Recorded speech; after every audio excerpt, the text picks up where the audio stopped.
متأسف جدا على المنظر البشع ده. انا بقالي 3 ايام ما نمتش، من القاهره للاقصر رايح جاي على طول صد رد، وكان في ما بينهم شغل. يعني لو محافظ الاقصر ما كانش هيعمل اللي انا بعمله ده. طبعا كل التحيه لكابتن معتصم الجمال واللعيبه على الروح كانوا بيلعبوا بيها مؤخرا. وعموما جمهور الزمالك مش محتاج منكم اكتر من كده، مش محتاج غير ان هو يحس ان اللعيبه حاسه بيه وشايله المسؤوليه. الموضوع النهارده مهم جدا عايز اتكلم عليه، هو او معضله عواد ولا صبحي، ومين فيهم احق ان هو يبقى الحارس الاساسي للزمالك. لان في بعض الناس مسؤولين ان هم اصوات زملكاويه بتاثر على الجماهير على السوشيال ميديا او على الراي العام الزملكاوي، يعني بتهاجم محمد صبحي بشكل مش طبيعي، وعلى العكس تماما بيدعوا ان هو محمد عوادي يكون الحارس الاساسي للزمالك. الموضوع ده بالنسبه لي فيه شقين، شق فني وشق جماهير. عواد ايه يا باشا اللي انت عايزه يقف اللي بقاله 3 ماتشات مش راضي يقعد على الدكه؟ وانت كابتن محمد عواد، يعني انا مش فاهم، هو انت فاكر نفسك بتلعب فين؟ فاكر نفسك بتلعب في انبي؟ مش حاجه اسمها انا على الدكه يبقى مش هلعب، مفيش حاجه اسمها انا هلعب بالعافيه. انت اصلا من غير الزمالك ولا حاجه، انت تاريخك بدون الزمالك لا شيء حرفيا، سواء في السعوديه او في الاسماعيلي، مع احترامنا طبعا لكل جماهير الاسماعيلي واهلنا في اسماعيليه، انما محمد عواد لا شيء بدون نادي الزمالك. ففكره ان انت تقوم صحابك في السوشيال ميديا البرامج التلفزيونيه ان هم يطبلوا لك وازمه وهتعدي عواد، لا يا حبيبي هي مش هتعدي. انا اقبل اي حاجه في الدنيا غير ان اللعيب يتمرد او يتعود على النادي وجمهوره، فده شيء بالنسبه لي مش موجود. وحابب اكد مره ثانيه ان انت يا محمد عواد من غير نادي الزمالك ومن غير جمهوره ولا شيء. بقى للجانب الفني، صبحي حارس يعتبر كبير في السن، عنده 33 سنه، صبحي عنده 27 تقريبا او هيتم 27، فطبعا المقارنه السن باي فور او بمسافه صالح محمد صبحي. طبعا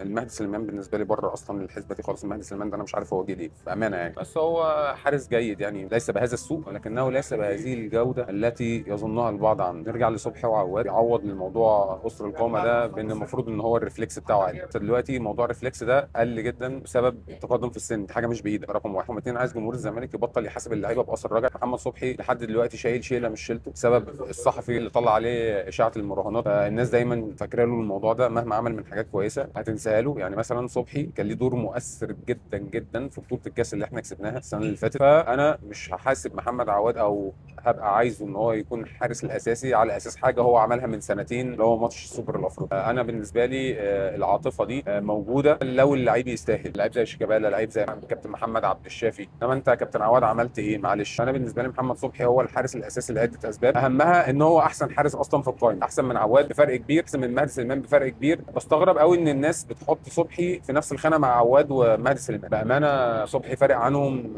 بكتير قوي، واي حد لعب كوره قبل كده هيبقى عارف الموضوع ده. توفيق ان شاء الله النهارده لنادي الزمالك. انا لو فيا صحه ان شاء الله يا رب نوصل. بقالي 12 سنه في رحله العوده من الاقصر، لو روحت البيت ونمت وصحيت شوف بقى هقدر اروح اسماعيليه والحق الماتش ولا. احلى صباح عليكم يا زملكاويه، اشوفكم ان شاء الله باذن الله الفيديو الجاي. سلام.